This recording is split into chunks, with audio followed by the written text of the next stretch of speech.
welcome you this morning to HIV and Aging, Let's Talk About Sex. So our program today, we'd like to acknowledge a couple of volunteers who have been working on a committee for the past several months planning this and some of our other programming, many of whom are in the room today. So Doug and David and Jimmy and Keith and Heshi have all been working for the past couple of months to put this program together, bring in some speakers to really look around the issues of disclosure. Disclosure in the legal context, disclosure in the context of sex and relationships, and how we talk and communicate with our partners, and then the issues of disclosure from the medical side, how it impacts sexual health, HIV, STIs, and have a good set of speakers for you this morning who are devoting their time pro bono to be here with you today. All of our speakers today will have some time to take questions from folks in attendance, so please don't be shy in asking your questions, sharing your comments, thoughts, concerns. So without further ado, I'm going to bring up our first speaker, Juan Baez. Juan is an attorney at the AIDS Law Project of Pennsylvania. He is also a member of the LGBT Elder Initiatives Board.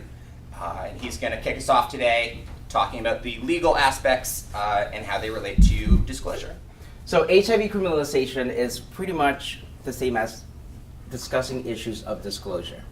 HIV criminalization is really the law uses the person's HIV status to prosecute them criminally.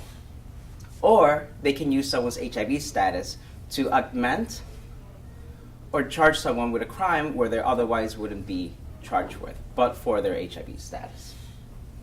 Now, does anyone know how many states in the United States have HIV-specific laws that criminalize someone's status? Is it like 35? Yes, very close. 34 to my data.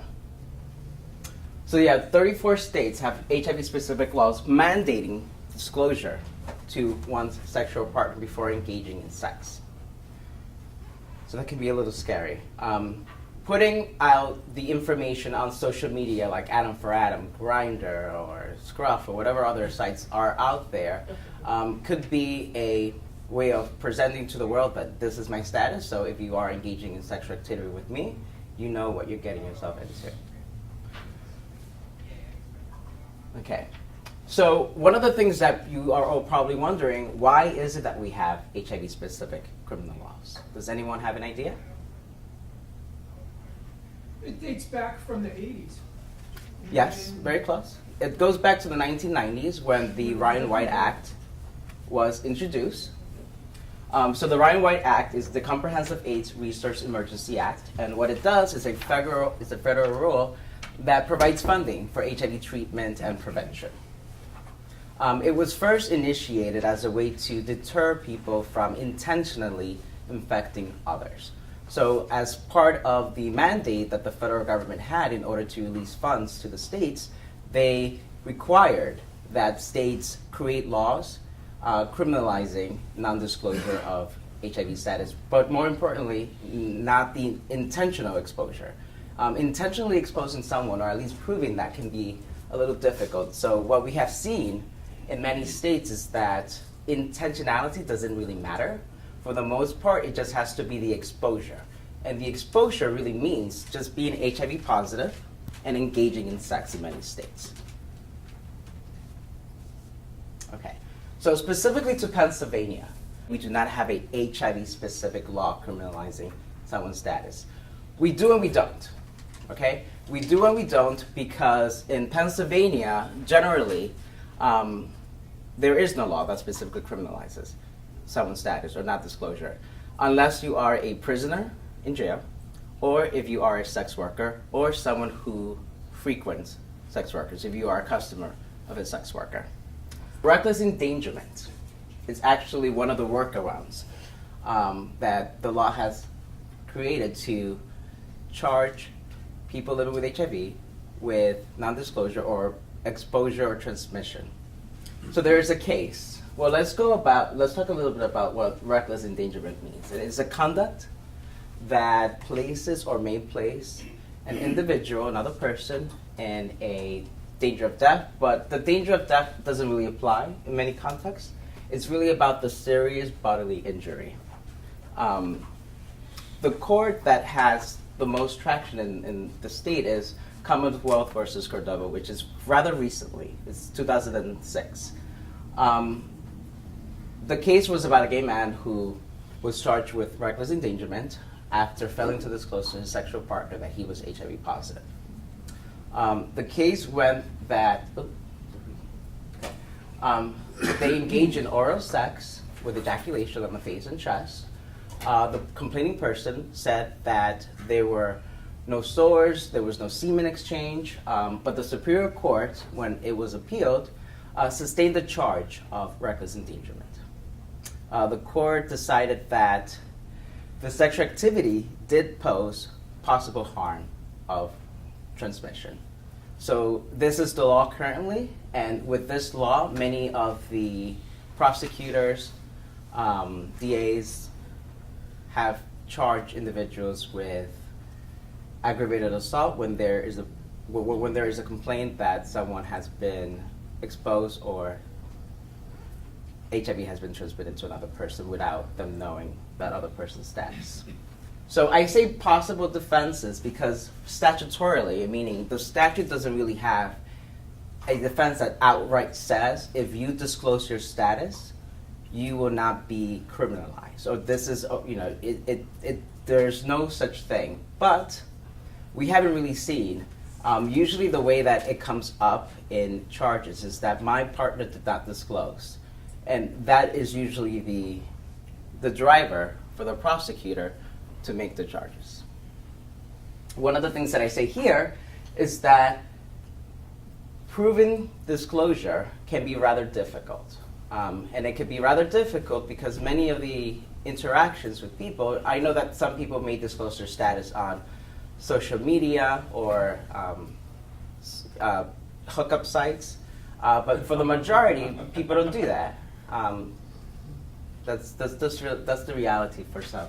They just don't do that. So proving to a DA or a prosecutor that you actually did disclose your status can be rather difficult. I know that I've had conversations generally with other attorneys and people who are involved with the criminal aspect of HIV. Clients have called, should I record my sexual partner, me telling that other person, yes, I am HIV positive, would that get me out of trouble?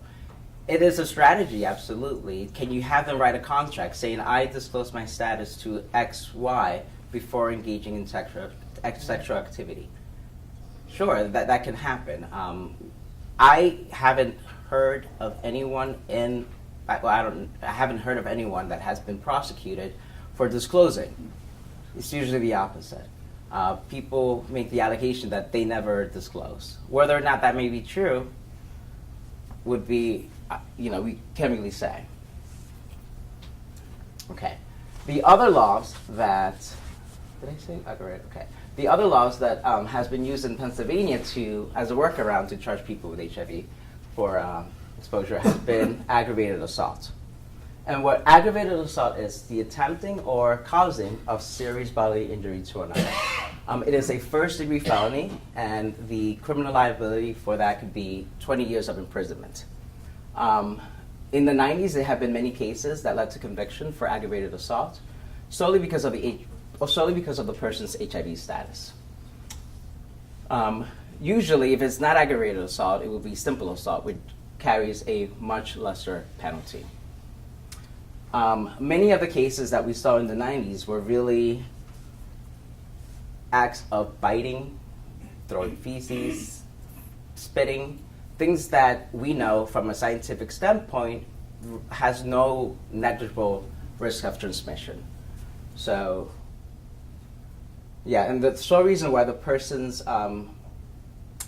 augmentation or increase in liability happened was solely because of their HIV status. That was the only reason why that crime was aggravated as opposed to a simple assault. Okay, terroristic threats. Yes? Just a question. If someone is convicted Now, you didn't have it in the slide. Is it true that they're labeled then as a sex offender? Yes, it could be. And in one of the cases that the ASAP project assisted with, not that long ago actually, in 2013, we had a young lady who was charged with aggravated assault, sexual assault, not terroristic threats. But ultimately the charges were dropped through advocacy of her defense attorney and also the ASAP project bringing in experts testifying that there was no transmission risk. That the sexual acts that they engage in would not pose any risk of transmission at all. But one of the things, ultimately all the charges were dropped with the exception of that. She would have to register. Let me see, I want to get the facts correct. Yeah, she was offered a diversion program that will eventually be she would eventually have that drop, but there have been many cases where an individual has had to register. I know that there has been a case recently, 2015 to early 2016, of a man, I don't remember whether it's Bucks County or the upper part of outside the outskirts of Philadelphia, that was charged with 5 years, or 5 to 10 years. And that was because in that case there was actual transmission. The idea was that he had been intentionally infecting individuals out in New Jersey and then also in Pennsylvania, and he was added to the sex registry. Many other times when there is a conviction, and if it has to do with the sexual nature, people are added to the registry. Yes? Is there a specific level on the registry that they're added to? It really depends. I'm not too familiar with the registry and the various levels, but they are. So it depends on the offense. Because these are felonies, they're pretty serious. From state to state, they change. They usually categorize it as if the incident had to deal with a minor or an adult, or if it was rape. So these things would change. Many of these acts are consensual, but despite of that, they will still be added. But if you want to know more about that, just contact me or at my office, and I can put you in touch with the person who could best answer that question. Because I really don't know too specifically about that, but there are various levels. I just don't want to tell you what they are, because I really don't know them. Well, one of the things that I should say is that I don't practice in criminal law. So, okay, so terroristic threats is actually one of the other workarounds of charging someone with HIV. This doesn't really have to do with the sexual context that we're here to talk about today, but it is still important to know. Because I guess in engaging in, I guess in the social media aspect, if you are on a hookup site and you're talking to someone and you engage in sexual activity with them, and then things go sour. One of the cases that a man was charged with was back in 2004, was when he scratched a police officer and then he told him, "I'm taking you with me." He was charged with terroristic threat, which has a maximum prison time of 5 years. It's a first-degree misdemeanor. It could lead you to be on the registry because of the facts of the case. But you can easily see how that can translate to the social media aspect. When you're engaging, you're having a conversation with someone, you have sex with them, you don't disclose your HIV status. At some point, they learn about it. There's a heated exchange. You tell them, in the moment, I infected you and now you're going to die. They can take those words, that printout, and I guess have a DA or a prosecutor charge you with this crime. And that would be enough proof. So I'm taking you with me. I know, the words are so vague. Implies I'm taking you down. You're going to die? Or Yes, that is the way that the courts, the charge was interpreted in this case. That you're going to die, I'm spitting at you in this case, or scratching you, even though there was no risk of transmission whatsoever. The simple fact that he said, the police officer knew that he was HIV positive, and he went for it, scratching him. I'm taking you with me. I have open source in my hand. According to them, that was enough. Because of fear. A lot of these laws are guided by fear and misinformation. So it doesn't make any sense. Like when I read this, I'm taking you with me. What could that mean? I'm taking you to the police station? I'm taking you home. I'm taking you. Yeah, there's so many ways to interpret that, so it's a little odd, but you know, you have a prosecutor who will be very good with interpreting and creating a storyline of what that means, and you add the word HIV to it, scratching blood. You know, there's paranoia. There's people just take it in whichever way they want to, and usually it's not in a good way. Yeah, so this is another instance where simple assault has a lesser criminal penalty. Usually it's 2 years max imprisonment, if anything at all. Terroristic threat, it would be a max of 5. You know, this guy would have just been charged with simple assault, but for the simple fact that he was HIV positive, he was charged with terroristic threat. Okay, so sexual assault. In Pennsylvania, sexual assault is the sexual intercourse with the complainant without the complainant's consent. Many of you may wonder, well, if I'm having sexual interactions with someone and they are okay with me having sex with them, why would that be a crime? I guess the theory behind here is that not disclosing your status, you are not really consenting. Because the idea is that if I had known that you were HIV positive, I would have never allowed myself to have sex with you. And so for that reason, the idea is that they would have never consented, and therefore the sex was not consensual. This was actually one of the cases that we assisted with where the woman was charged with sexual assault and other crimes after her sexual partner accused her of not disclosing her HIV status. Her viral load was low, it was undetectable, and the type of HIV, the type of sexual activity that they were engaged in had no risk of transmission whatsoever. Mike? Since we were talking earlier about the fact that we live around many different states and jurisdictions. Yes. Maybe this is a dumb question, but I was just thinking, if, say, a person from Philadelphia hooks up with someone from New Jersey, do the laws apply where the sex act has happened, or does it depend on what state you're a citizen of? So, for the most part, it happens, the laws that will be applied is where the act was committed.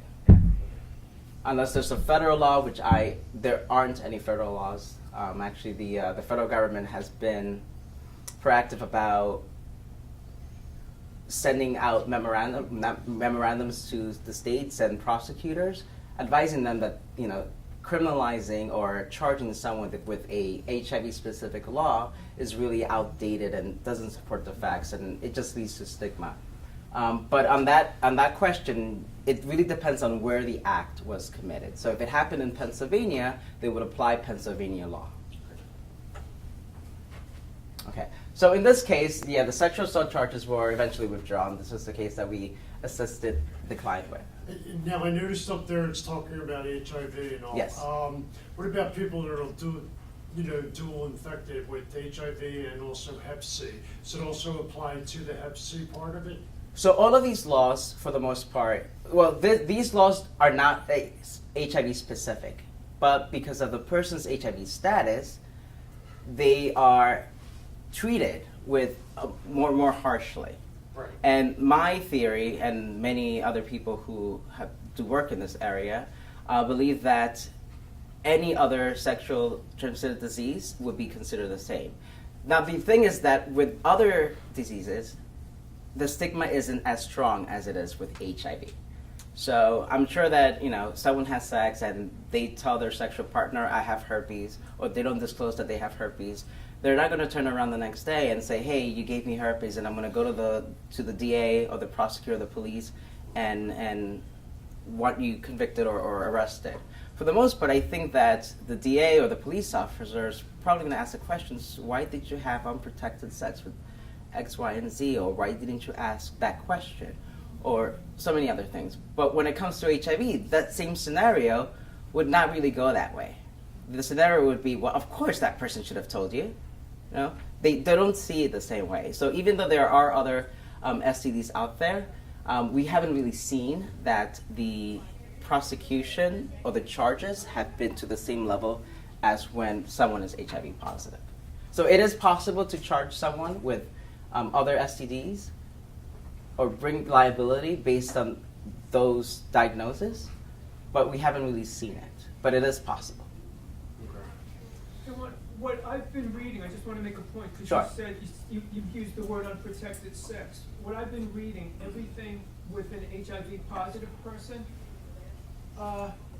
even if the sex is with a condom, the positive person is still being prosecuted for reckless endangerment and everything. Yes, and that in this state, in Pennsylvania, usually that we advocate that could be a defense because the person is taking precaution. And there is no, science has shown that if you use a condom consistently and correctly, there's negligible risk of transmission. The same if a person is on PrEP or if they take prophylaxis after the fact, post-exposure prophylaxis. And that these are the things that we are advocating when someone is charged with HIV, with an HIV-specific crime. For the most cases, the person is undetectable. Even if condoms were in use, they are at a viral load where it's undetectable. And scientifically, we know that there hasn't really been a documented case of transmission when the person is undetectable. I believe, yes? Okay. I know that I'm running out of time here, so I want to speed it along a little bit. So these are the HIV-specific laws here in Pennsylvania. Assault by a prisoner, which we briefly went over. And in this, and prostitution while HIV positive. Prostitution usually is a misdemeanor, depending on the number of times that the person has been, caught. For this, use of HIV transmission is not really a requirement. Use of condom is not really a defense. Disclosing your status is not a defense. It's an automatic charge. So if you are a sex worker and you are, arrested, and they know that you are HIV positive, the crime of prostitution will no longer be whatever that may be, usually a misdemeanor. It would be now a felony, which carries a maximum sentence of 7 years. And these laws are very discriminatory because really they're targeting the person solely because of their HIV status, without regard to any other precautions they have taken, whether their viral load is undetectable, whether there was correctly and consistent condom use, whatever that may be, these things don't matter. The laws also apply, as I said at the outset of this presentation, that the customers as well. If the customer is HIV positive and the sex worker is not, the customer can be charged with this law and have a 7-year maximum criminal incarceration. Okay, so the liability defenses. What I mean by that is, what are the things that I can do in order to protect myself should I be charged with a crime relating to the non-disclosure of my HIV status? So, we have talked about really the harm reduction, using condoms correctly, consistently and correctly, being on HIV meds, being on ART, will reduce a person's viral load to undetectable, which means that the risk of transmission is eventually close to zero or pretty close to it, 99.2%, something like that. Yeah. And then ultimately, the disclosure of one's HIV status can be a defense in many instances, except for the other ones that I just discussed. The assault by a prisoner and HIV while being a prostitute. So what are the reasons why people don't disclose? Well, they don't disclose because of the stigma surrounded. There are privacy concerns, discrimination, rejection. These are things that are very serious to individuals. Disclosure can lead to many things. It can lead to incarceration. You telling your partner can lead that person to go to the police and file a claim that they had been violated. the criminal implications of having a charge can be serious. Just being charged with something, having to go through that process can be very troubling to people, you know. So these are the things that keep people from not wanting to disclose: stigma, privacy, discrimination, and rejection. I don't know if someone wants to talk about, wants me to talk more about it, but okay, let's talk about New Jersey. In New Jersey, not disclosing your HIV status can be a crime to the 3rd degree. And the person will be found guilty of a 3rd degree crime if he or she knowingly infected with HIV, commits an act of sexual penetration without the informed consent of another person. So that just basically means having sex with someone while you're HIV positive without telling them that you're HIV positive. The memorandum that New Jersey has put out is that they are more committed to making sure that people are in treatment and prevention efforts than criminalizing. But we do know that there have been cases in New Jersey where a person has been charged with HIV-specific laws. In these cases, the ones that I know of, transmission did occur, and the allegations were that the person never disclosed. Or invalid? If you're basically memorializing, saying on such day, on March 19th, today, Juan Baez is having sex with Joe Schmo, and I disclose to Joe Schmo that I am positive. Do you mean that? Would that work? If you can go back and show that you did that, that could be used. The persuasive aspect of that, I don't know what it may be. It would really be up to the judge or the jury to decide whether or not that's compelling enough evidence to show that you actually did do what you're saying you did. Because it really takes the same. I'm sorry? Is the recording? It depends. Admissible? It depends. I can't really say. Well, there's no fast line saying yes, a recording will always be admissible. It really depends on the circumstances, how those things were taken, and the attorney who's arguing for why this should be brought into evidence or not. It can be brought in. Would it be used as evidence? I don't know. There's a lot of laws on the trial level that would allow you to bring that in. You can bring it in. You can use that recording perhaps as a way to impeach the witness who's on the stand, saying, no, that person never told me. And then you can use this recording to say, actually, no. So-and-so on this date took a recording and shows that you actually did know, or something to that effect. But can it be used? Can it go back to the jury? It depends.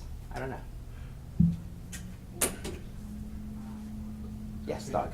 So, as a lawyer, do you run up against a lot of? Most people want to get a nut. Let's keep it real. They're out there getting a nut. They worried about a piece of paper. Will you sign this before I have sex with you? No, they want to get their nut and go about their business. In the streets, I don't hear much of, all this criminalization, and to me, it's like a scare tactic. If you're scaring me, I'm reading this, I'm like, oh my God, what am I going to do the next time I want to get a nut? Yeah, well, that's the thing. It is a scare tactic in a way, because the laws are supposed to, the laws were in place as a way to deter people from intentionally infecting another. But that's not the way that they're being applied. Instead, they're not being applied consistently. The laws are usually misguided because they're not grounded in scientific fact. And there's evidence suggesting that criminalization of HIV or imposing a criminal charge for not disclosing could drive testing down. People are going to be scared to go out and get tested. They're not going to want to learn their status in fear that if they are HIV positive and they're having sex and they don't want to disclose, there will be or may be criminal repercussions. People who are not being tested and know their status are not going to be in treatment. Not being in treatment means that if they're engaging in sexual activity and not taking the medication, they're going to have a detectable viral load, which means that they're going to be much more able to transmit HIV to another person. And then partner notification. People are going to be fearful of reporting to the State Department or the public health centers who they are engaging in sex with so that other person could know to get tested. They're going to be resistant to do that because usually, people don't have sex with thousands of people usually. You can usually narrow it down. So if you tell your the State Department or the Public Health Department, I had sexual activity with X, Y, and Z, it's likely that that person's going to come back and narrow it down to you. So having laws that criminalize HIV-specific acts really do not help with the public health message of prevention and treatment. So this is why we are against it, and it also drives stigma. And it undercuts that everyone has a personal responsibility for themselves. It's not just the person living with HIV, it's also the other person that should take precaution into their own hands and make sure that they are safe and they are protecting their own body and are doing the things that will keep them negative, if they are at the moment. Thank you. Okay. So overall, on a human rights stance, all of the organizations that work around HIV are not for the HIV-specific criminal acts around the world, not just here in the United States. And it's because the manner in which these laws are applied are not always consistent. Usually, the enforcement has to do more with individuals who are more on the margins of society. Sex workers, immigrants, women, people of color. And then the media portrayal of the cases are very much sensationalized, scaring people, fearing that anyone with HIV is out there just to infect the next person. These are the things that we usually hear when we hear of cases that surface. Okay, so beyond HIV. So these are the things that you all were asking about earlier. So in Pennsylvania, like we've said, there aren't any specific HIV laws or any other laws specifically convicting someone or criminalizing someone for the transmission of a sexual transmitted disease.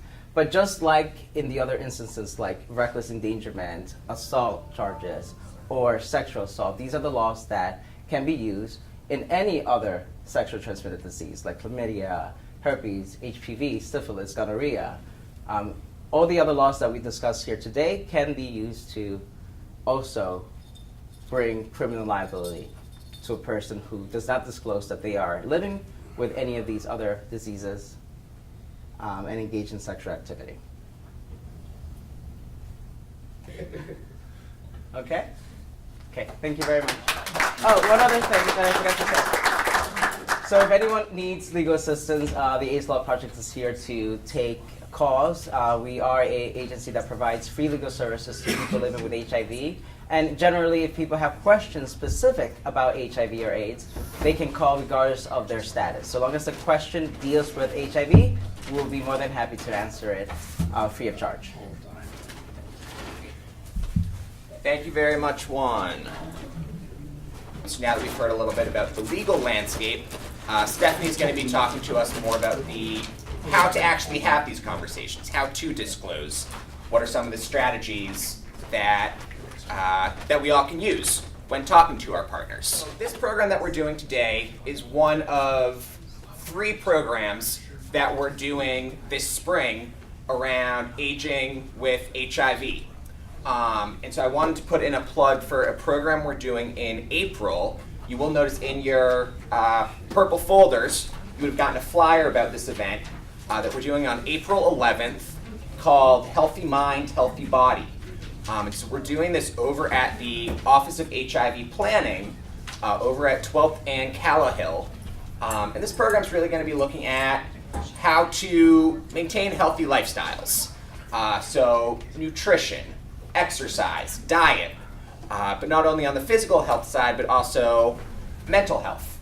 How are we nurturing our emotional wellness, our spirituality? So we're going to have a fitness expert, a trainer and nutritionist, talking about the physical health aspects. We're going to have a social worker talking on the mental health side, how to care for our mental health. And we're going to have a religious leader talking about ways to kind of nurture our spiritual sides, not only in religious, or not in a religious sense, but in terms of mindfulness, spirituality, whatever that means to you. So I'm going to pass around a sign-up sheet if there is anyone who wants to, on the spot, register for that event today. And this is going to be on Monday, April 11th, 12 noon at the Office of HIV Planning. So I will pass this around, and also want to give thanks to the AIDS Activities Coordinating Office, ACO. They are the sponsor for today's event, as well as all of the programming that we're doing this year on aging and HIV. So we definitely thank them for their support and their support of looking at aging in the community. And so we will bring up now Stephanie Shando. Hello, everyone. I think it's a good afternoon at this point. As was said before, my name is Stephanie. I am a palliative care social worker at Pennsylvania Hospital as my part-time gig. That means that I provide support to folks with serious and terminal illnesses closer to the end of life, helping them and their support systems make decisions about what medical care they want and don't want. And then in my other hat, I'm a PhD candidate at Widener for Human Sexuality, specifically focusing on teaching healthcare professionals how to talk about sexuality, intimacy, gender identity for folks with terminal illnesses. I am also a kink educator as well. So I do a little bit of everything, but today I am here really not to focus on the medical aspects of HIV and transmission. I'm going to focus more on the social aspects of that and give you some suggestions, some ways to disclose, and also to talk about HIV status within a larger communication aspect about sexuality and what you want and what you don't want from partners. Because a lot of times when we talk about disclosure, we only focus on HIV disclosure or Hep C disclosure, right? So I want to help you put that into a larger context and give you some tools that you can use to disclose to current and future partners about various things that have to do with sexuality and intimacy. So I know Juan covered some of these, but I don't want to focus just on HIV disclosure. So what are some barriers to communicating with current or future partners about STD statuses, safer sex practices, and sexual preferences? So kind of what are some barriers for all of those? Embarrassment. Rejection. Rejection is huge, yep. What else? Some people don't even know their status. Yep. Some people don't know their status, and some people also don't know exactly what they want or don't want, right? Right. Retaliatory revealing of your status. Okay, so worrying about what somebody's going to do with that information when I give it to them. And that's not only specific to STD statuses, that might also be specific to behaviors that you like to engage in, right? Sure. Because if we put our stuff out in that way, we might be nervous that somebody will say that to other people in the community, especially because the communities can be very, very, very small, right?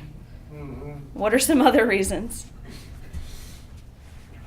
Shame, guilt can be a big one for folks. Afraid to ruin the moment, right? If things are going really good with somebody, if I put this out there, it might lessen my chances of being able to do anything with them, right? Lack of experience and knowledge. So for some of us, actually most of us in this country, we are not taught how to communicate about sexual things, period.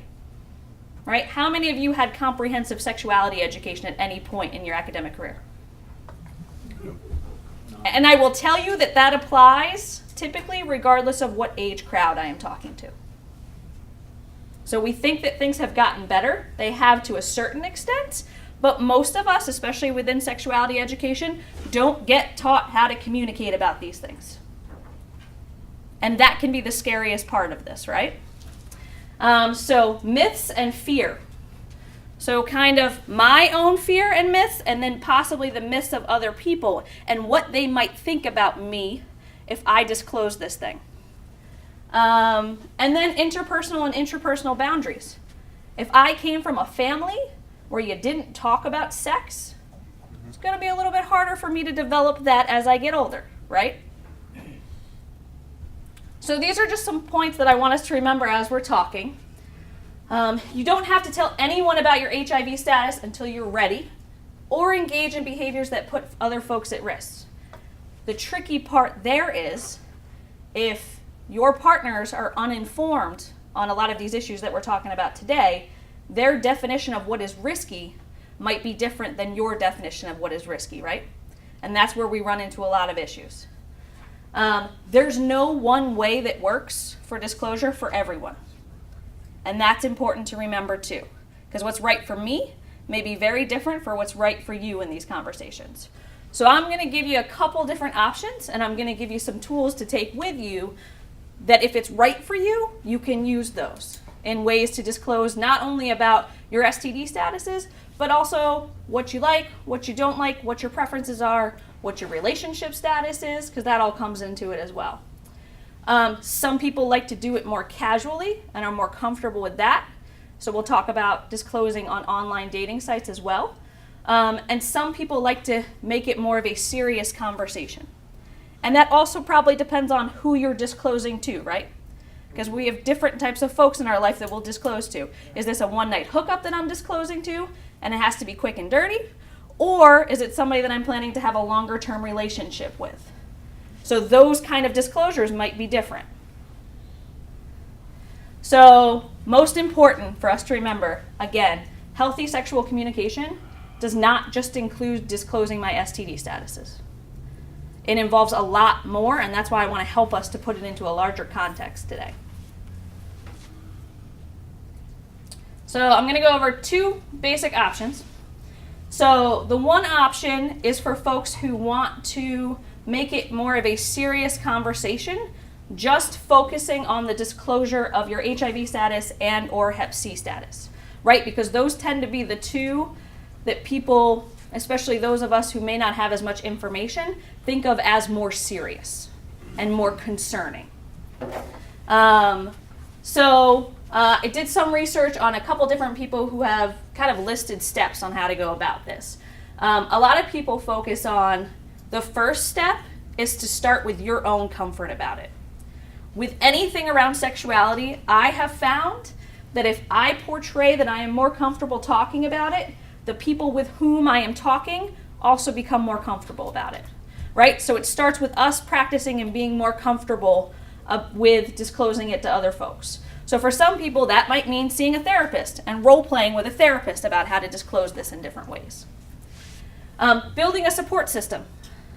So people in your life that you are very comfortable talking to about this. So if things go wrong with disclosing to somebody new, you have somebody else to fall back on.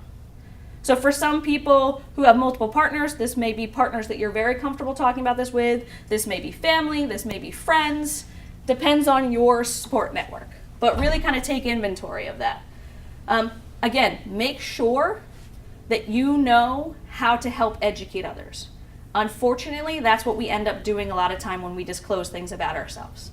Because some people are not as informed as we are, and being able to educate them, like coming to workshops like this today, to understand how HIV is transmitted, so that you can educate folks when you come out and you can express to them, I engage in these specific safer sex practices in order to protect the partners that I'm with, and what that looks like. So make sure that you're informed.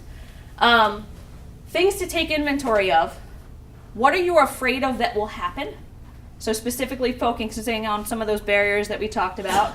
Also, what are you hoping for? What is the best possible outcome of having this conversation with folks? Some people then decide to share those two things with the people they're disclosing to. Brainstorm, what are your possible reactions? In counseling or therapy, there's a technique called the empty chair technique, which is where you can role play even when it's just you. So you can become yourself and then the person that you're disclosing to, and practiced to see what am I really afraid of, what will happen, and what is the worst thing that can happen. So you can kind of prepare yourself for a worst case scenario. Accept that that person is allowed to reject you. That's a reality when we disclose anything about ourselves. Also accept that you're allowed to reject them for whatever they also share with you. Prepare secondary disclosures, right? So sometimes when we come out with STD statuses, people then ask how we got it. So we have to prepare for the questions that will come up after I tell them this initial thing. Don't think of the disclosure as a bombshell or something which you should apologize for. And that is something, again, that comes with being more comfortable about yourself and working through some of those issues and that stigma and that shame and that guilt that people have to work through first before they're really comfortable sharing these things. Avoid writing your own exit line. This is one of my favorites. Because a lot of times when we disclose things about ourselves that we are ashamed of or feel guilty about, we say, I totally understand if you don't want to be with me now, or if you don't want to have sex with me, that's okay. Let them decide for themselves, right? That's not our job. We give them the information, and they get to decide how they feel about it and what they want to do about that. If your potential partner decides to move forward, discuss ways to do so. So again, if your partner says, I'm okay with that, let's figure out how we can engage in this, and let's figure out what we're doing. If your potential partner decides not to move forward, turn to your support network. Turn to those people that you have inventoried and say, you know what, these are the folks that I feel comfortable talking with. And I can lean on them for support when I feel rejected by somebody else. This is one of my absolute favorite ways to talk about safer sex. This is something that you can narrow down to a minute-long elevator speech. What's an elevator speech?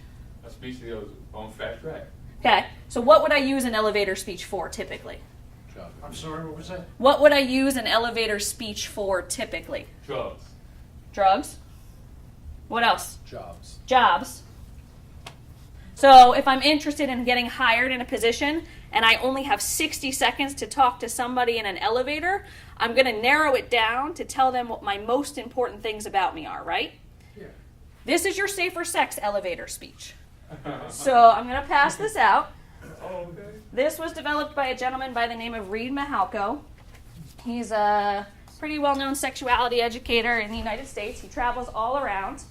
And he came up with this 7-step, and I'm going to add an extra step in here, to talk about what your STD status is, when you've been tested, to talk about your relationship statuses and possibly relationship agreements, safer sex needs and whatnot. So we'll go through it, and then I'm going to model it. So I'm going to tell you my safer sex elevator speech, and then I'm going to ask you all to turn to people around you and practice yours. At that point, I will ask them to turn off the cameras so that you don't have to share it with everybody. But I'm going to walk through this. So the first step is, when was I last tested and what were my results? Included in this is also STDs that you know you've had for a long time. I would also add, what medication regimens are you on? So this could be the point where you could say what antiviral medications you are on, retroantiviral medications you are on. You could say, am I on PrEP? Do I take PEP? You can disclose all of that right there. What are your relationship statuses? So am I single? Am I in an open relationship? Am I poly? Do I have agreements with my partners? What's poly? Polyamorous? Does anyone know what that term means? It's what? Polyamorous. Multiple partners. Some people define it as the possibility of multiple loves. So some people will define a relationship as being poly, and some people will identify as being poly. So even if I'm not within a specific dynamic with multiple partners, I believe in the possibility of being in love with and possibly being involved with more than one person. Wow. It's hard to find one. So some people, that's a very new term.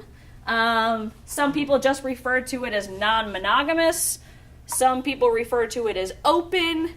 There are people who are swingers, which technically is a different situation. What's different about swingers and poly? What's the difference? Yeah. So it depends on who you ask. So some people who are in the swinger community are just in it to have multiple sexual partners, and they don't develop a relationship stronger than that outside of sex. Some people who are swingers do. And some people who identify as poly are also just in it to have multiple sexual partners. So the terms are very subjective.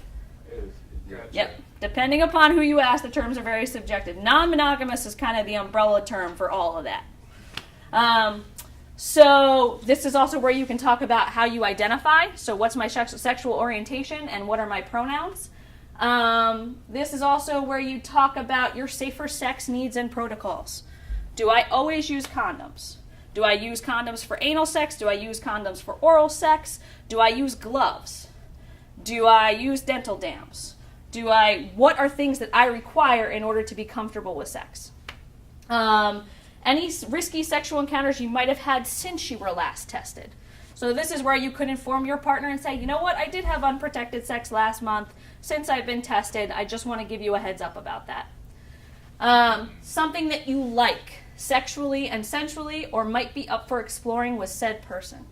So again, it's not just about me sharing my STD statuses, it's also about sharing something that I like with that person, that I might be interested in engaging with that person. And then things that you dislike. So some people might call these their hard limits. So these are things that are absolutely off the table and I am not interested in doing, don't ask me again. And then you close with, and how about you? So you have modeled how to have this conversation, and it can happen in 60 seconds. And then you ask the person that you are planning to engage in sexual things with, and then they can share theirs. I like this because it can be for folks that you are planning to have a longer-term relationship with. It can be with folks you just met that night at the bar or the bathhouse, and you could just kind of be like, let's do this. I have actually seen people do it in elevators by the time they got up to the 5th floor of their hotel. I like that. Right? I've never heard the sex elevator speech, but I use it a lot. It's just not that term, but I like that. Yeah. So this is good for me. It gives me an outline so I can make sure. So for myself, again, I will do it, and then I will ask that you all share. So if we can turn off the cameras now so that we all don't have to disclose on camera. And the best thing we can do is model this. If we expect other people to tell us what they have going on, we have to model it. I spend most of my days talking about two incredibly uncomfortable topics, sex and death. And the way that I get other people to open up about those things is me modeling that I'm comfortable talking about it. It might not always go the way I want it to, right? And that's especially when it comes to disclosure. It might not go the way I want it to, but I have to at least model being comfortable with having these conversations. And this gets much more comfortable the more times you practice it. Any other comments on this before we move on? So, what I want to do is, because I didn't want to make this just about HIV disclosure, because I do feel as though we get no education in this country on how to have conversations about sex in any way, shape, or form. So I want to give you some general tips on how to talk to current partners and future partners when you want to advocate for something different in the bedroom or wherever you are practicing sex. So, well, hey, I do not judge. Absolutely do not judge. So keys are to talk outside the bedroom. So talk about these things before you get into the moment where you're about to have sex or do whatever you're about to do, right? Because bringing it up in those moments is extremely vulnerable. If I'm already excited, possibly naked, and ready to go, it's going to hurt a lot more if I'm rejected in that moment than if I'm rejected earlier in the night where we're just talking. So discuss what you would like them to do. Don't focus on what they're not doing. I often see couples, when they have these conversations, say, you know, I really hate when you do this, or I really hate that you don't do this for me. That puts your partner on the defensive right away. How many of us want to hear about things we're not doing right? No, none of us, right? But we do like to hear what fantasies or ideas our partners have. Right?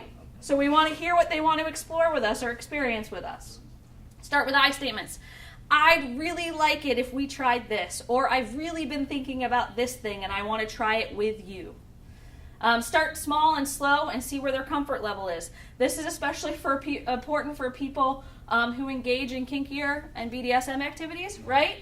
If we just throw out our kinkiest thing right off the bat, we might get rejected. BDSM, bondage, discipline, dominant submission, and sadomasochism. So these are various activities that people like to engage in that may be around sexual activity, may be separate from sexual activity. So if we start out with the craziest thing that we like to do, we have more risk of being rejected, right? So we start slow, feel out where our partner is, and then work our way up as we get more comfortable with them and they get more comfortable with us. When we're having these conversations, these are some tips for how to actually engage in them. So sit close, maintain eye contact, tackle one issue at a time. Sometimes people get to a point where they get frustrated with a sexual partner and you go to have these conversations and 50 things come up at once, right? Because it's kind of like, I've been putting off having this conversation with you. There's a lot of things that I want to change about our sexual relationship. If I bring them all up at once, it's a nice ringtone though. So if I bring them all up at once, that will be really overwhelming for my partner. So I shouldn't do that. Maintain optimism. So yes, these are things that we can change, and I look forward to changing them with you. Actively listen to what they're saying and use sex-positive language. What do you think I mean by sex-positive language? Sex what? Sex-positive language. Like you make me feel good, you do it right, you Okay. know, things to inspire. Okay? Talk about sex as if it's not a scary, negative thing. Okay? I think you can be reassuring to say to someone, I am positive, however, my viral load is, Okay. and my CD4, and I believe, and then hand out a pamphlet. Okay? Okay? So don't focus on the negative aspects of certain things about yourself. Because again, then you'll make other people who might not be as informed be more concerned about it. Because we accidentally use scare tactics sometimes when we're ashamed of or feel guilty about something about ourselves. That's in some ways writing your own exit line. The whole I understand if you're afraid to have sex with me because of this thing, but I'm going to tell you about it. Right? When we started out like that, probably not going to get too good of a response. So sex-positive language stems more around a broader issue of sexuality. So sex positivity frees our voices and allows us to create and use the words we really mean. So for instance, when we're communicating about what we want, some people aren't as comfortable with their genitals and might use broader terms. Like for instance, if I'm talking about what I want somebody to do with my clitoris, I might say, I want you to touch this certain area down there. If I don't show them what that means or use my words, they don't know what I mean, right? Because we're not trained to be comfortable with having these conversations. So, again, be as clear as you possibly can with terms so that your partner understands exactly what you want them to do. Now, sometimes this takes a lot of self-awareness, right? I have to be able to explain to you specific parts on my body that I want you to touch. Oftentimes I tell people, if you feel comfortable enough, show a partner what you want. Masturbating in front of a partner can be really helpful because then they can see exactly what you mean and exactly what you want. It can also be vulnerable for some people, but some people really enjoy that. This is one of my favorite quotes ever by Charlie Glickman. How in the world are we going to get what we really want if you can't even say the words? Right? And we live in a culture that often does not say the words. Also, when we talk about sex positivity, avoiding words like this. Clean, dirty, normal, strange, weird, always and never. Always and never are one of the most epic downfalls for partnerships.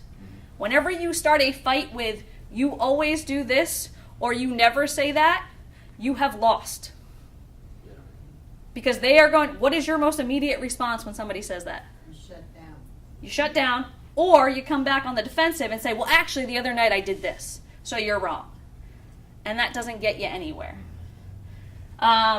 Especially when we're talking about STDs, STIs, and sexual behaviors in which people like to engage, in avoiding clean and dirty. Yes, one of my biggest pet peeves is when people talk about STD testing and they will respond, I am clean. What? I am clean. right? Because then that means I'm dirty. Because I have positive A results. lot of people are using that term now on apps, Mhm. Grindr and all that, where they'll put, it's a code. They'll say, I'm clean. Uh-huh. And I've heard people on Twitter say, like, what do you mean by that? Kind of, it's offensive. Uh-huh. They're saying, I'm not HIV positive, or I don't have STDs. Yep. But it's offensive for those of us who test positive for things, right? And it's you doing an us versus them. I'm not interested in sleeping with you if you're making judgments about me based on that. Judgmental. Very judgmental. And people say it all the time, and I have to correct even people in the sexuality education field when they are revealing, they will say, I am clean. I was tested, I came up negative, so I'm clean. So, and the chances are, too, there's a lot of STIs and STDs that some of us can't be tested for or undetected. So, reality is that you might not be as clean as you think you are for judging me, but yes. Again, don't focus on deficiencies and avoid blaming, name-calling, accusations, and sarcasm. Right? When we get uncomfortable, sometimes of us revert to sarcasm as a defense mechanism, and that can be very dangerous, especially within these conversations. Because some of us already shared that in revealing these things, we feel vulnerable. If our potential partners or current partners respond with sarcasm, I'm going to shut down because you're not respecting me for being willing to have these conversations. Again, these are things to absolutely avoid. Bringing up resentments from the distant past. So sometimes when we have these conversations and we feel vulnerable, we'll bring up, I remember that time when you said this to me. Right? That doesn't get us anywhere, and that tends to shut down the conversation. Avoid getting sidetracked. Do not make each other the problem. Right? Don't give more information than the other person has asked for or is ready to hear. Right? So sometimes when we disclose things or we say things that we want, we might feel guilty or shameful about it, and we turn into verbal diarrhea. Right? So we just kind of like share everything just to get it off our chest. That might not be the best option for the relationship and the other person. So we have to be careful with that as well. And then finally, these are things to just use caution when.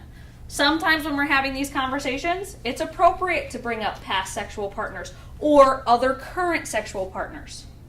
Right? And we might be at a point where we might want to say, if you do this thing with that person, which can be very dangerous, right? So you have to be careful with that. So remember to ask for permission to discuss certain things. This is with any difficult conversation. Is it okay if I talk about this thing right now? Are you in a place to talk about it? Ask for clarification when you don't understand something, right? Because sometimes when we get anxious, we just want to get through the conversation. But if we can't really hear what the person is saying, we're not going to get to a resolution together. And a lot of times we use different language. We grew up using different language. So I don't know what you mean when you say you want me to do more of this. Can you explain what you want that to look like? Be aware that others may feel scared and or anxious. As we've all talked about, this can be a very vulnerable conversation for some of us. Some of us not so much. So we want to make sure that we are validating how the other person feels. This is just a tool that I like to give to folks when I teach about sexuality and kink. This is called a yes, no, maybe list. I encourage folks to come up with their own first. So in the left-hand column, you list potential activities. The second column, you list whether or not you have experienced this thing. Then I like doing a 0 to 5 scale on whether or not you are willing to engage in these behaviors. And then I have my notes and nuances column. So for instance, as you can see, spanking, maybe for me this is not something I've engaged in. I'm also kind of considering it, but I might be in a place where I'm worried about whether or not I can handle the pain, and I'd want to be with somebody that I could trust to start off gently. So if you come up with this for yourself, and then you ask a partner or potential partners to come up with their own, you can then come together and see how your lists work out. Because a lot of times in this country, because we don't talk about sex beforehand, we might end up with partners that might not be into the same things that we're into. How often does that happen, right? For some people, they like to avoid that and have these conversations beforehand so that they can find somebody who's more sexually compatible with them. This helps folks to be more self-aware of what they're into and what they're not into, therefore being able to have those conversations with other people. So this is one of my favorite tools. I keep an Excel spreadsheet of it my own on my computer and update regularly, and am willing to share with partners and potential partners if they're interested in seeing it. So I'm just going to make a couple notes on online dating. We've already covered, Juan already covered the legal aspects of it. For some folks, it makes this a lot easier. If I put in my profile what my statuses are in various ways, the person who sees that already knows. And I don't necessarily have to have that conversation. They may have follow-up questions about how I was exposed, what medications am I on, whatnot, but they already know, and I've gotten that difficult conversation out of the way. There are some online dating sites specifically for folks who are HIV positive. I've named a couple up there. I looked through all of them. A lot of them, the pictures are very hetero-focused, but say that they're also for gay folks. But I have not used them personally, so I'm not sure. What you talking about? You just say Hetero-focused, so for straight folks. oh. Oh. So some of these dating websites, when I looked at them, it looked like they had pictures of a lot of heterosexual couples on the main screen and didn't have any pictures of gay folks. So I don't know what that says about what the experience would actually be like for folks who are not straight on that dating website, and what the availability of other gay folks or bi folks or queer folks are.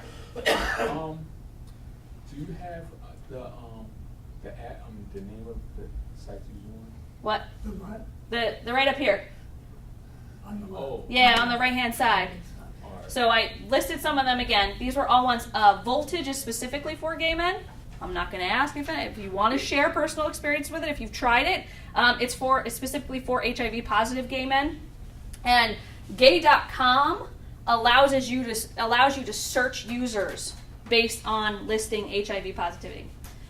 So I don't know if it does that for Hep C or other STDs. It doesn't.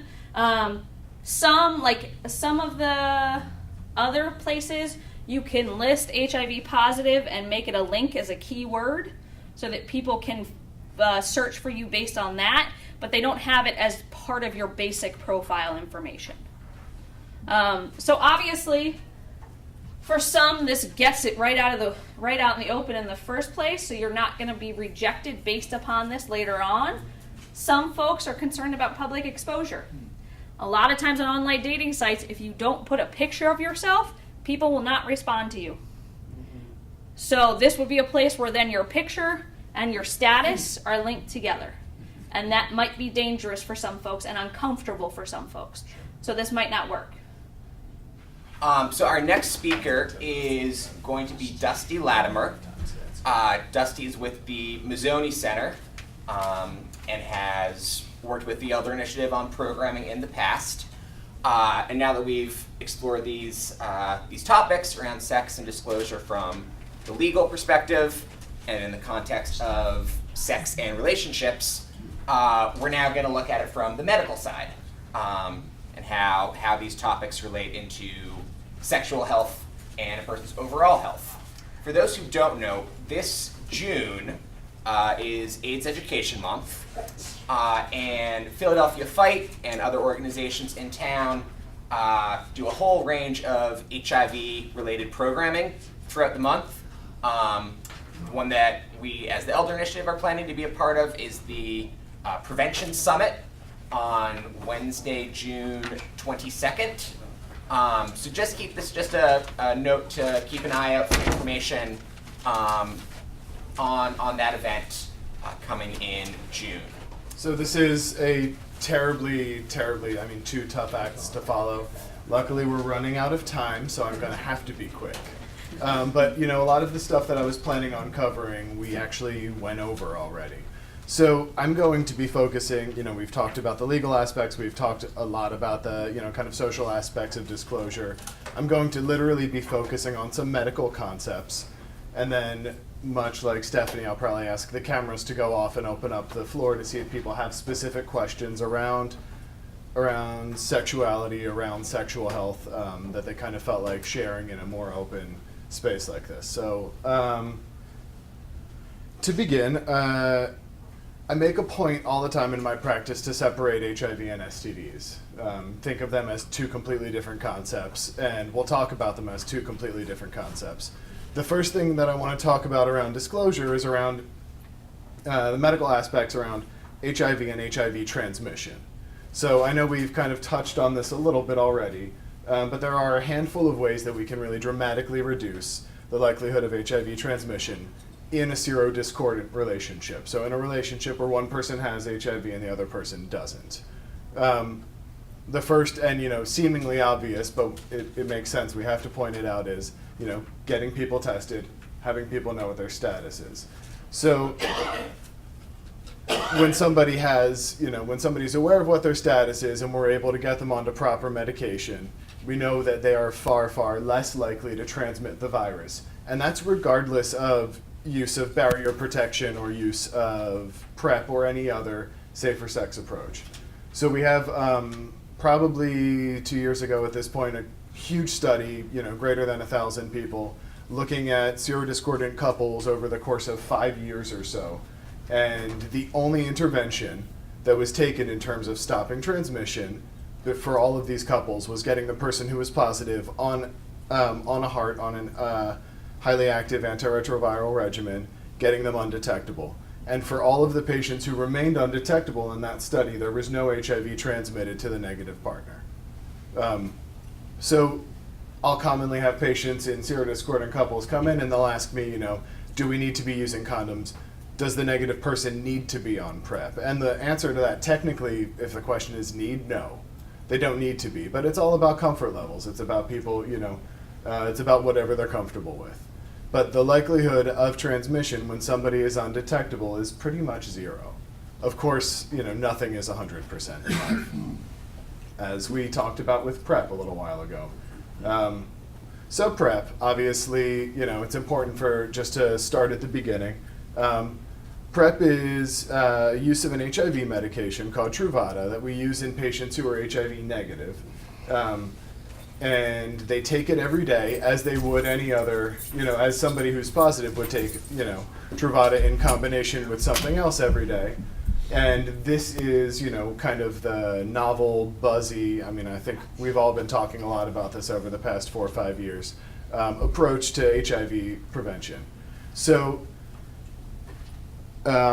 studies tell us that this is anywhere from 92 to 99% effective, which is pretty damn good. And actually, on the 99 side of things, is actually approaching the efficacy of condoms in terms of HIV prevention. It is not at all protective of STD transmission. So that becomes kind of a separate side issue that we'll talk about in a few minutes. But we recently saw one person who was on PrEP who became infected with HIV. And we were talking before, there was a lot of resistance in the virus that this person contracted. I personally don't think of this as a failure of PrEP because, there's no reason to think if somebody came into contact with a strain of the virus that was resistant to Truvada, that Truvada would confer any protection against that virus. In the years that I've been doing HIV treatment, yeah? I was just wondering what the cost of Truvada is. The cost of Truvada, the retail cost of Truvada is probably ballpark about $1,000 a month. That's not the cost that insurance companies wind up paying to the manufacturer. Everything gets heavily discounted. So if you have a prescription plan, what does it cost you? Zero. Zero. So there's not a copayment. Well, there is a copayment depending on what your insurance is, but the company that makes it offers a really, really generous program that more often than not, honestly, never have I ever had somebody have to pay any copay for Truvada. Except if they're, Medicaid or Medicare is different than commercial insurance, and you wind up with either a $1 copay or $3. So Dusty, if you are HIV negative, you can get Truvada covered by insurance? Yes. I have only, and this actually, if you had asked me 2 weeks ago, I would have been very delighted to tell you I've never had somebody denied by an insurance company for PrEP, and I just actually saw our first person who was denied by an insurance company saying that they didn't cover Truvada for the purpose of prevention. It's prophylactic. The benefit of that is similar to the really nice copay program. The company that makes Truvada will give it, if your insurance company will not pay for it for reasons of, PrEP, the company will give it to you for free. And does that mean that the person who is HIV negative, do they become the one that goes to the doctor and gets the prescription and all this other kind of stuff? Like, I can't just get it and say, here, you can. Correct. Correct. Yeah. And that's something that I actually really like about, the age of PrEP is we're in this time now where the HIV negative person, first of all, there's an incredible increase in kind of cultural literacy amongst people who are negative.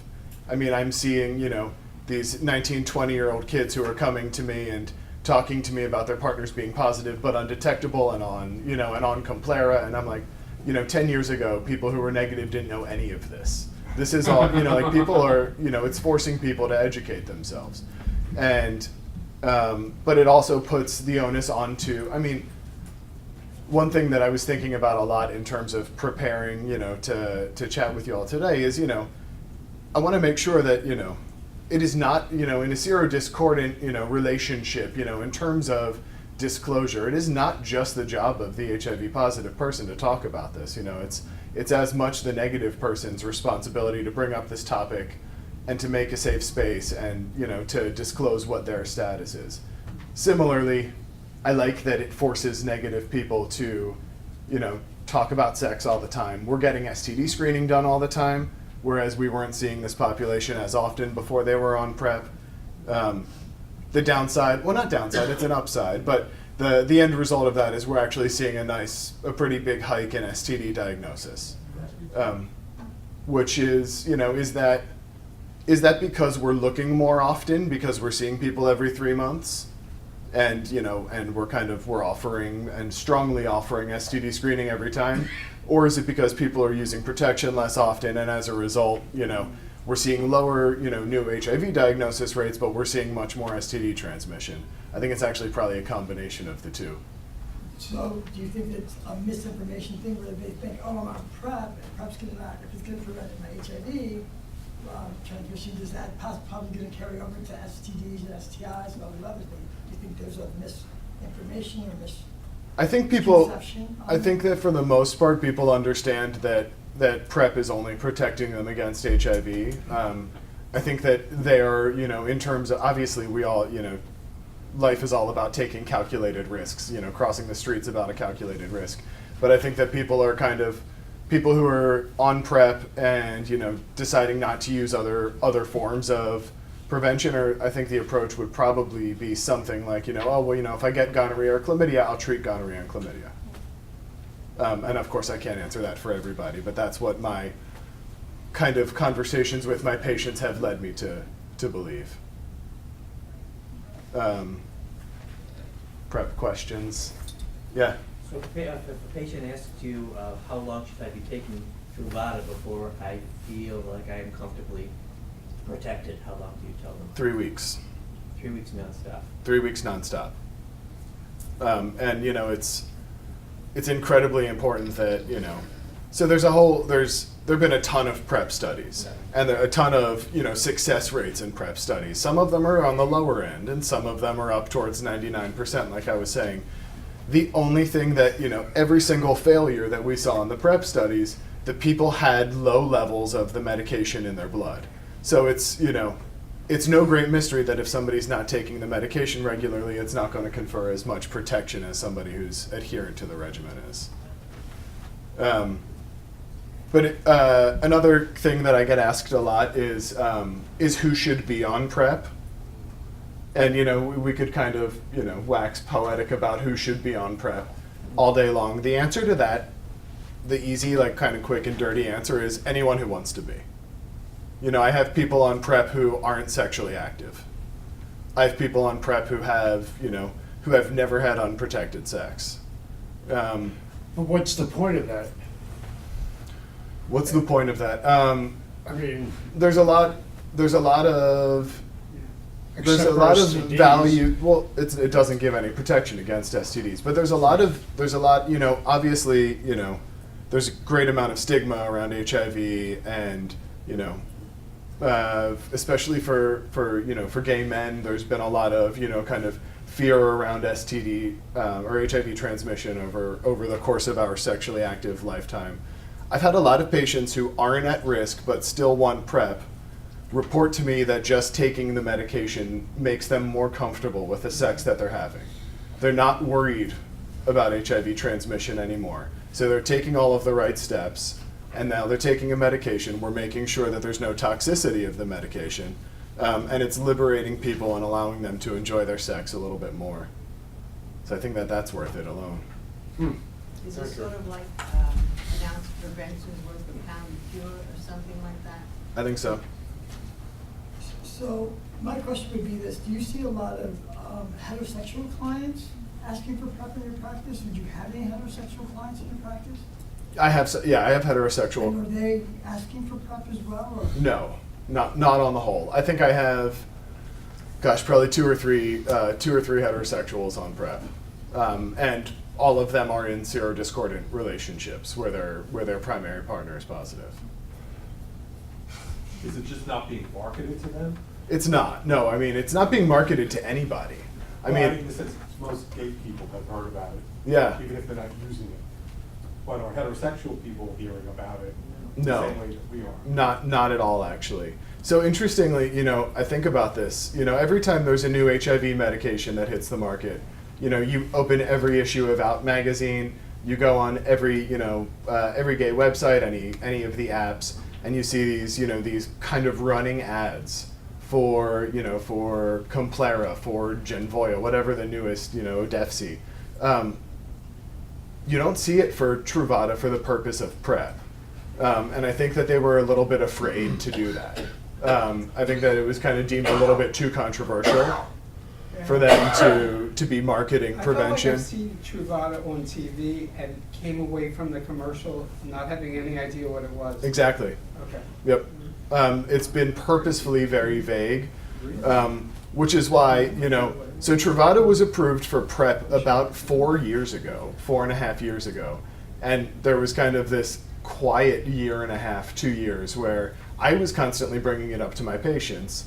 And then they were like, oh, I guess I've heard of, and then all of a sudden about, about a year, 8 months to a year ago, it was, I was starting, 15 people, 20 people a week on PrEP. And it was because of grassroots, it was because of conversations that are happening, within our community.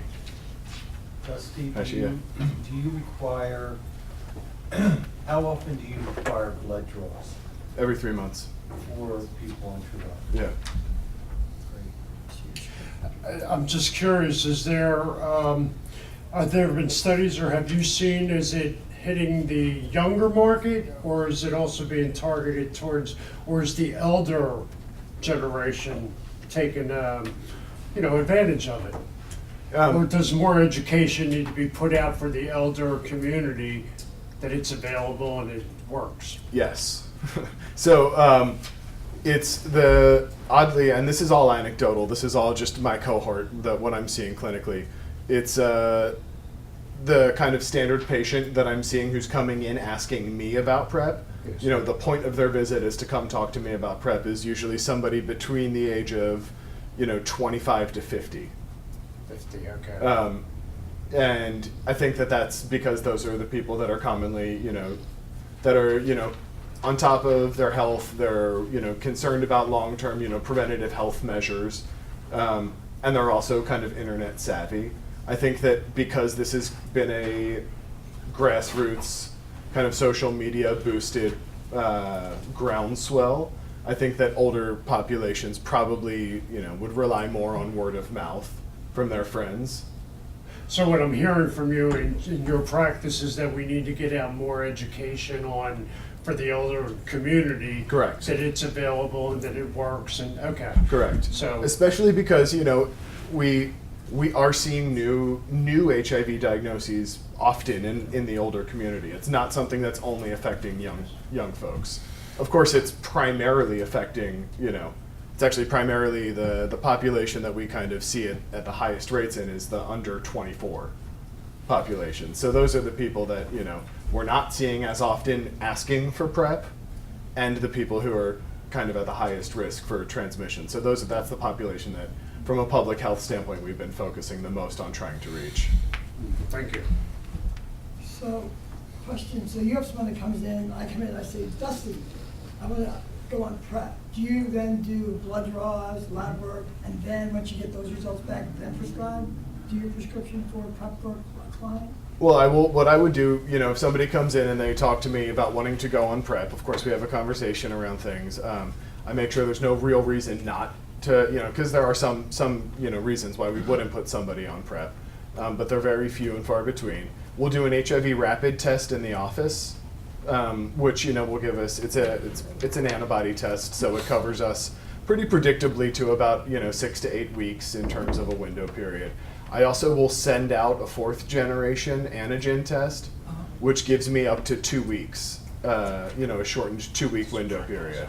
So you do both rapid and blood? And we do some other testing. For kind of complicated reasons, we have to check somebody at baseline for hepatitis B, because PrEP has hepatitis B activity and it'd be dangerous to go on and go off of it. So that's something we test for. We test kidney function because over the course of a long period of time, tenofovir, in its current form at least, can cause some kidney dysfunction. And then, we have a long conversation about, see you in 3 months. And for the time you're on this medicine, I'll see you every 3 months. Yeah.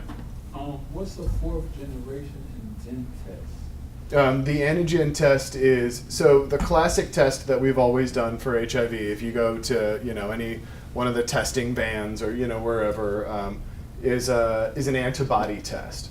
And it takes the human body, anywhere typically from like 3 to 8 weeks to form an antibody to HIV after an initial exposure. An antigen is a specific test that's recently come out. It's been about 1.5 years that it's been commercially available, and it takes the human body probably about 10 to 21 days to form an antigen. So it shortens the window period in terms of testing for HIV. I started asking it because I asked my friend, he didn't know.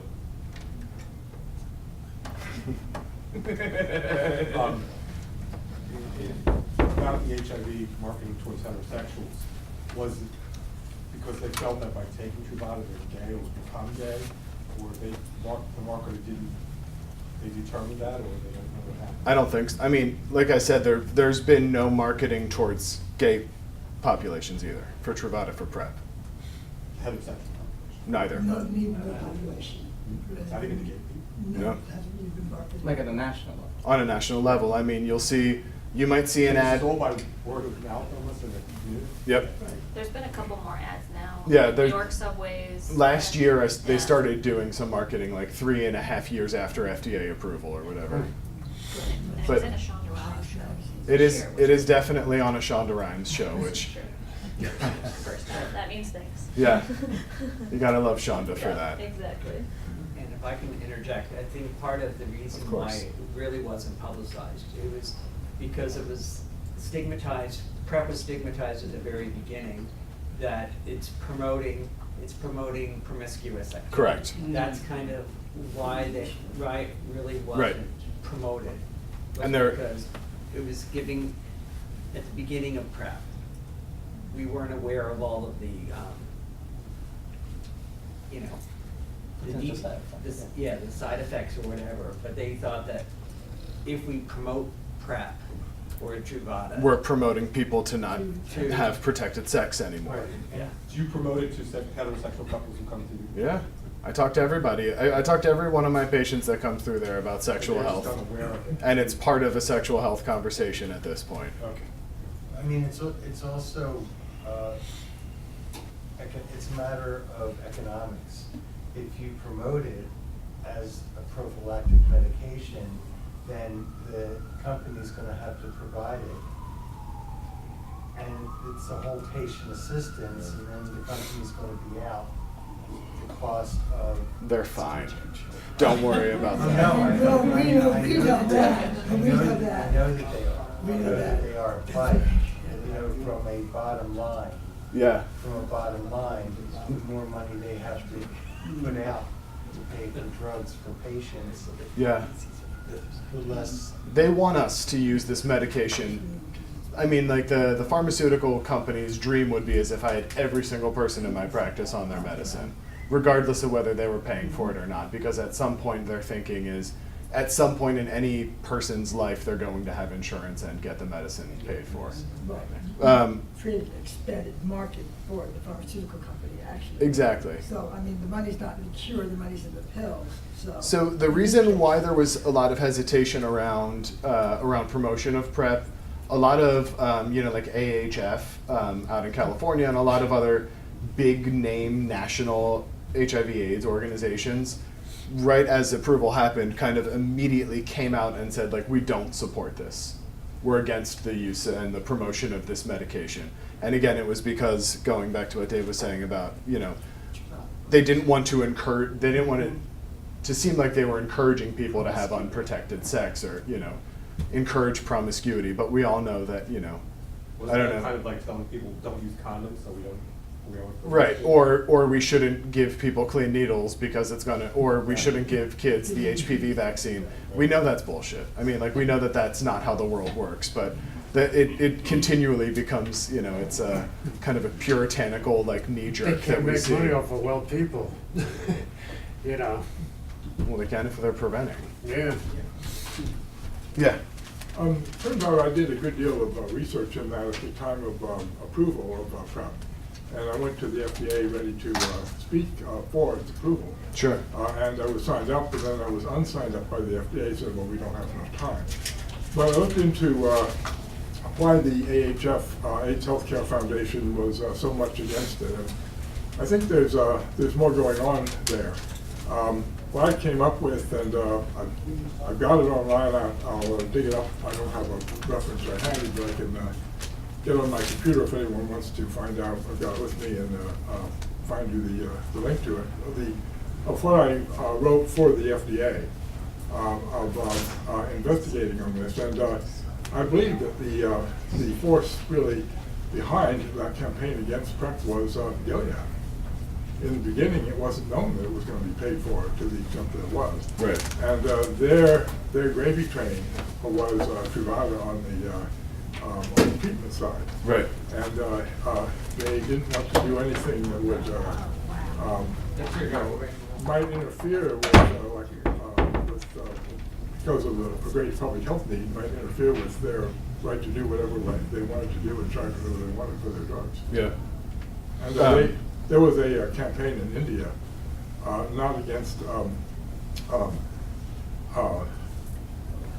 PrEP, but against a company called Cipla that was the first one that brought the low prices. The generic. Yeah, to the attention of the world. Yeah. And it was very much parallel to the AHF did that too. And very much parallel to the one they later did Against PrEP. Against PrEP, yes. Yeah. Am I out of time? What's Okay, the time maybe issue? 10 minutes. Okay. And we'll wrap up. STDs, right? Everyone wants to talk about STDs. So yeah, there absolutely, we have seen an increase in STD diagnosis. I've seen a lot more syphilis. I see a lot more gonorrhea and chlamydia. Of course, we don't know, is it because we're looking more? Is it because people are having riskier sex? At some point, somebody will figure that out. It ultimately doesn't matter too much right now because STDs, for the most part, are easy to manage. Syphilis. Syphilis we once thought was gone, and of course we all know that it's back with a vengeance, and it disproportionately affects, men who have sex with men. I've actually never seen syphilis diagnosed in somebody other than a man who has sex with men. It's on the rise in nursing homes, yeah. Yeah, how about that? Everyone's having sex, good. It's on the rise on their home. Yeah. Right. Because it's one of those, it can lie dormant, and you can explain this, but it can lie dormant for years, so people can have it and they don't know they have it. Yeah. And people who are older, even straight folks who are older, are having unprotected sex in nursing homes because they don't feel as though they have to protect themselves, obviously, from getting pregnant. And they've also been with primarily one partner for a long time. So then they'll have unprotected sex, and then the new partner will be diagnosed with syphilis, realizing that both of them have it. It's typically when somebody, if you do, syphilis is often asymptomatic, but if somebody does have symptoms from syphilis, they typically present early on and then they go away. And then there's a very, very long, sometimes, years, decades long dormant period. Of course, the risk of this is that you could develop what's called neurosyphilis, where the spirochete actually can, exist within somebody's central nervous system and cause a massive amount of problems. Yeah? What are the initial symptoms? The initial symptoms, rash is kind of one of the things that we first think about. And so for primary syphilis, it's a thing called a chancre, which is a small, round, kind of punched out appearing spot on the skin, on the exposed area. And some interesting things, it's totally painless. So a lot of times people will come to me with with an ulcer, and that's terribly painful, and they're worried about syphilis. That's usually not the case. And the other thing is it's often internal. So if somebody is, if we're talking about, a woman who has, who's having vaginal sex, or a man who has sex with men who's the bottom, a lot of times the chancre is an internal thing. It's happening within the rectal wall. It causes no pain, so people don't even know that it's there. Beyond that, the easiest way to think about the symptoms of syphilis is that it's the great imitator, and the symptoms of syphilis are everything and nothing.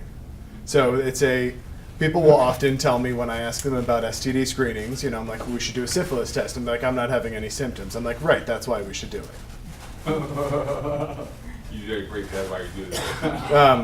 But another kind of key issue is in secondary syphilis is a rash that touches the palms of the hands or the soles of the feet, which is almost every other rash that that we as humans get don't cross on the palms or the soles, and that's one thing that's different about syphilis. And it's easy to get rid of. It's penicillin, and it works almost immediately. Yeah. But the more serious symptoms will come down the road. Is that what you're saying? Correct. Yeah, it becomes more of an issue the longer it's left unchecked. Dementia. Right. And the only way to, and of course it's treated differently that way. It's treated with, same medication, but, in the form of an IV, in the form of a hospital versus a single shot and you go home. The key here is regular screening. What if you're allergic to penicillin? Doxycycline. There's a few alternatives. Doxycycline works quite well though. Are you recoverable at that stage, even with medication? Oh yeah. If you're blind? If you have neurosyphilis, it can be challenging. And if somebody is penicillin allergic and has neurosyphilis, that becomes a more complicated issue. That actually would probably be somebody that we might even try to challenge their penicillin allergy just to get them a more effective medicine.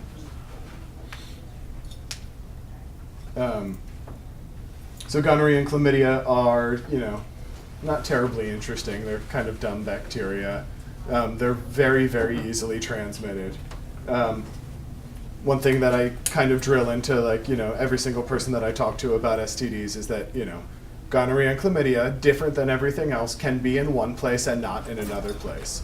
So the type of sex that you're having is really important to talk to with whoever's doing your STD screening. So if you are somebody who performs oral sex but doesn't receive oral sex, getting a urine sample for gonorrhea and chlamydia makes no sense. A throat swab is what you would need to do to test. So you have to make sure that whoever's doing your STD screening is offering you a throat swab, a rectal swab, a urine test. With an annual exam, a lot of times we'll do a cervical swab for women. So that's yeah. I've been hearing a lot about antibiotic resistance. Are you starting to see that, resolutions of gonorrhea? No, but we will. Right. So yeah, it's we're talking a lot about it, but it's not here yet. It's kind of like, you know, the waiting for a storm to come. Right. It's frightening. And there, you know, I have been reassured in my research that at some point in the not so distant future, we'll have next generation antibiotics that can move through that resistance that is forming. There has not been a case of, so Rocephin is our go-to for gonorrhea. There's not been a case of Rocephin resistance at this point reported in the United States. So we are still, you know, we're still kind of in like the calm before the storm. I'm just hoping that the new meds arrive before the resistant gonorrhea does. Also, I have a question about people who are intravenous drug users. Mhm. Do they have an alarming rate of syphilis in their community? No. They have an alarming rate of Hep C. Okay. So, but good transition point. So Hep C obviously is something that everybody likes talking about for, you know, for a really long time. It was something that nobody ever wanted to talk about, and now we talk about it all the time because we have better medicine. So Hep C is bloodborne only. It's astronomically common in folks that use IV drugs. I mean, off the charts. You know, I don't know the exact statistics, but a lot of needle exchanges will report it in as many as like 70% of the people that come through there. So it also, we know that much like, you know, if somebody has an STD and has, you know, is dealing with that, the likelihood of HIV transmission is higher. And similar, Hep C and HIV can kind of piggyback. They're both chronic, unless treated. Hep C is curable. But, you know, when they exist together in a human, they kind of feed each other. So the Hep C makes the HIV more aggressive, the HIV makes the Hep C more aggressive. So the great thing is that we can get rid of Hep C now. Actually, very easily we can get rid of Hep C. Anybody who's positive should be getting an annual Hep C test, regardless of risk factors, because of how the two viruses feed off of each other. We have seen a lot of information over the past decade or so about anal sex and Hep C transmission. I can't tell you how high of a risk anal sex is for Hep C transmission. There is some risk, absolutely. If it were a really high risk, we would see much more hepatitis C than we do. There obviously can be blood present during anal sex. And I think that that's kind of you have to remember, it has to get both from one person's body to the other person's body. So it's pretty unlikely, but there is some risk with anal sex. And again, it's easy to treat. So get tested for Hep C. It's something that I actually kind of offer, you know, for anybody who's having, you know, multiple partners or, and has anal sex regularly. I kind of just build Hep C into their STD screenings at this point. What's the insurance situation on Hep C treatment at this time? Really complicated, and not great.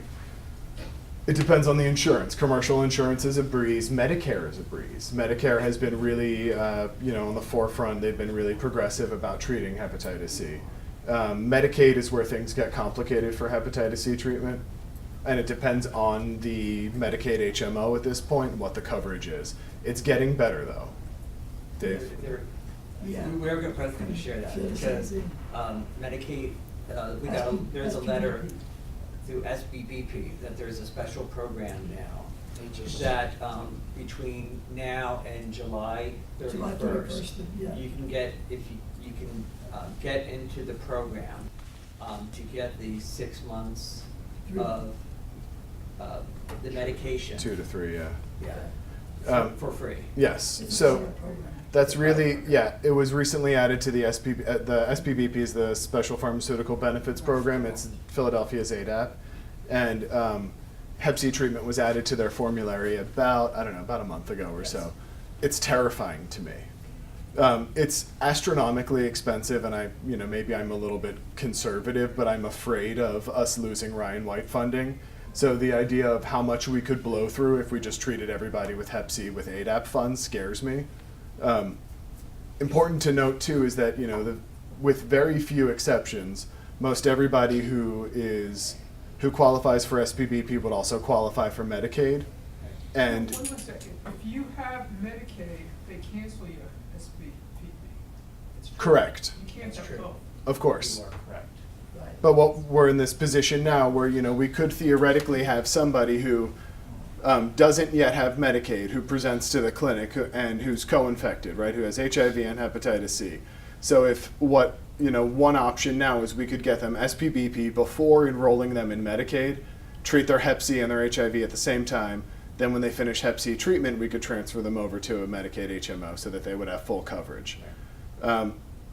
The interesting thing, though, is that Keystone First, for example, added co-infection as a treatment criteria for Hep C about 6 months ago.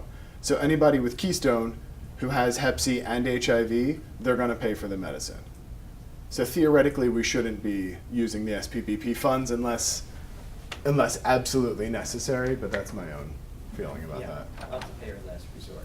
Payer of last resort, you got it. And plus the treatment's like, it can be up to like $163,000. Exactly. $1,000 a pill. Right. Too expensive. I don't think that there's ever been a more expensive treatment. Can you say gouging? Oh. I can. Gouging. Any other thoughts, questions? I feel like that was disorganized, but I feel like I got all my points across, yeah. Okay.